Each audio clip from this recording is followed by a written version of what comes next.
অনেকদিন পর তো বাড়ির খাবার।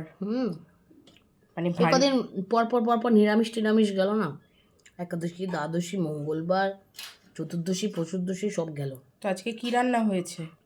আজকে রান্না হয়েছে, ওখানে উচ্ছেটা তো থাকেই আমাদের তেতো একটা জিনিস, উচ্ছে কুমড়ো ভাজা, উচ্ছে কুমড়ো ভাজা।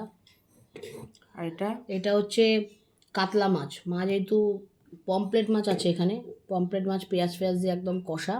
মা যেহেতু পমপ্লেট মাছ খায় না, তাই জন্য মার জন্য কাতলা মাছ আলু দিয়ে মা একটা ঝাল টাইপের করেছে, একটু গা মাখা ঝোল।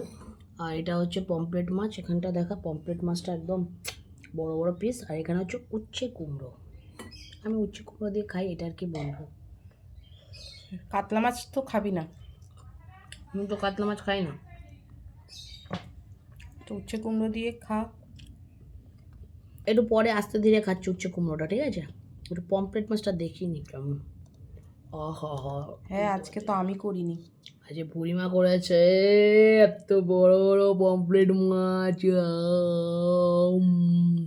ওটা পুরোটা তোর মুখে ঢুকবে না রে। না পারবো না বাবারে, বিচম খেয়ে যাবো। একটু খেয়ে দেখি মাছটা কেমন হয়েছে। ভালো করেছে। পমপ্লেট মাছ তো আমিই করি।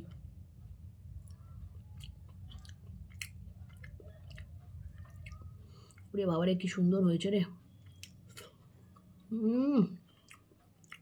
এক ঘর। কাতলা মাছ খা একটু। না, কাতলা মাছ খাই।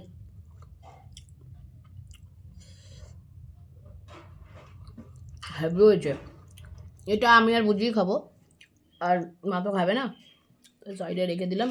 আমার উচ্ছে কুমড়োটা বাকি আছে, ওটাও খেতে হবে। সব রান্নাই ভালো হয়েছে। ওকে, চলুন তাহলে খেয়ে নিই। খাওয়া দাওয়ার পরে আবার দেখা হবে নেক্সট ভিডিওতে। টাটা।